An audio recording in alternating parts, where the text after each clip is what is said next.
Hi dear friends, welcome back to Kiran Facts Sports channel. Pro kabaddi season 12 అయితే action one day అయితే అయిపోయింది. ఇప్పటికే చాలా టీమ్స్కు పర్ఫెక్ట్ రైడర్స్ అయితే దొరికారు అండ్ ఏ టీం చాలా స్ట్రాంగ్గా ఉంది అండ్ తెలుగు టైటన్స్ ప్లానింగ్ ఏంటి యాక్చువల్గా అనేది ఈ వీడియోలో కంప్లీట్గా చూడబోతున్నాం. Pro Kabaddi action and pro Kabaddi fans అంతా ఎవరైతే ఉన్నారో వాళ్ళు వీడియోని ఖచ్చితంగా లైక్ చేయండి, యాక్షన్ ఎంజాయ్ చేసేవారు అండ్ మీ ఫేవరెట్ ఆర్ రైడర్స్లో స్ట్రాంగ్ ఉన్న టీం ఏదనుకుంటున్నారు అనేది కామెంట్ చేయండి అండ్ సబ్స్క్రైబ్ చేసుకోవడం అస్సలు మర్చిపోకండి.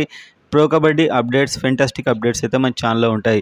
సో వీడియోలోకి వెళ్ళినట్లయితే మొత్తం 12 టీమ్స్ కొన్న రైడర్స్ డే 1 వరకే చూసినట్లయితే నెంబర్ 1గా చూస్తే Tamil Thalaivas team.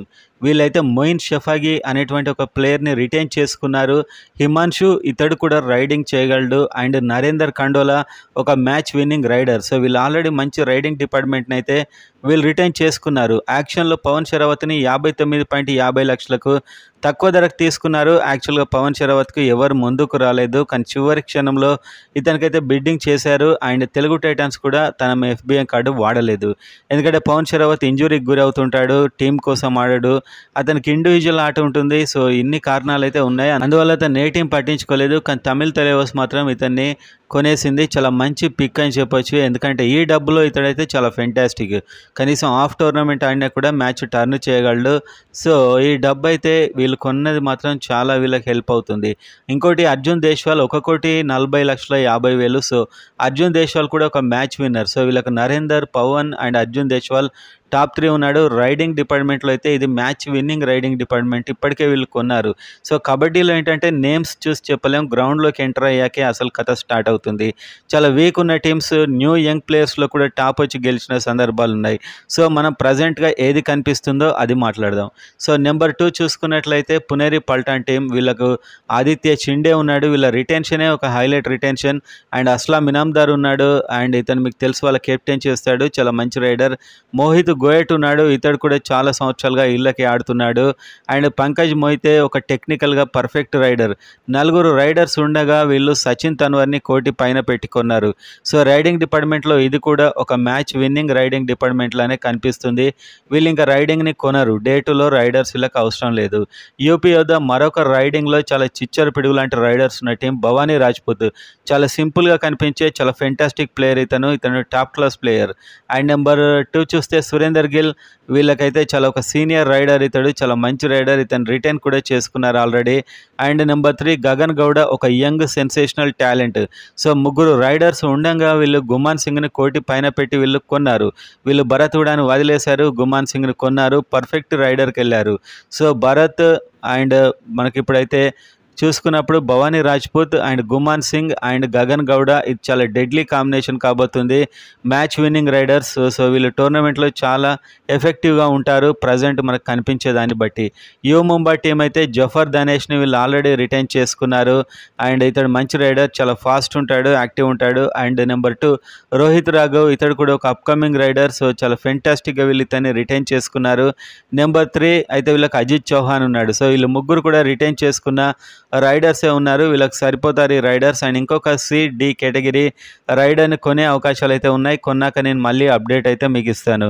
Haryana స్టీలర్స్కి Shivam పటారే and Vinay, వీళ్ళిద్దరు కూడా సీజన్ 11లో అద్భుతంగా ఆడారు. వీళ్ళిద్దరే లాక్కొచ్చారు రైడింగ్ డిపార్ట్మెంట్ని. చాలా మంచి రైడర్స్ లేకున్నా కప్పు గెలిచారు. వాళ్ళ కోచ్ యొక్క డిఫెన్స్ స్ట్రాటజీ అండ్ ఒక జీనియస్ అతడు.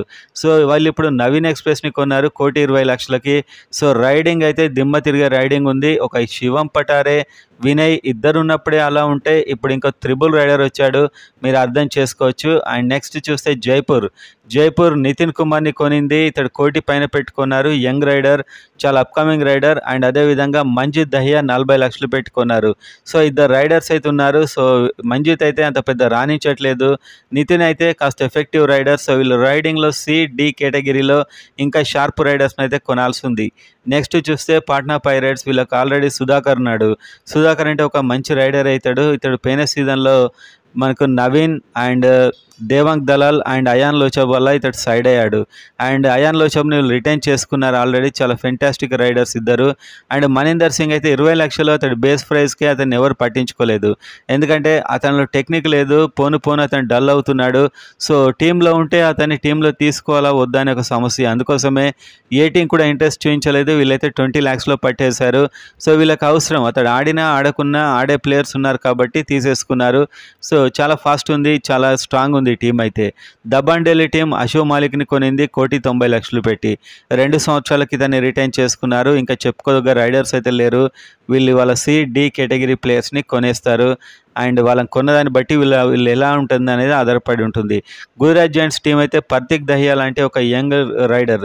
సో పర్తిక్ దహియా అంటే ఒకప్పుడైతే చాలా స్ట్రాంగ్ రైడర్. సో ప్రజెంట్గా కాస్త తగ్గింది సీజన్ 11లో.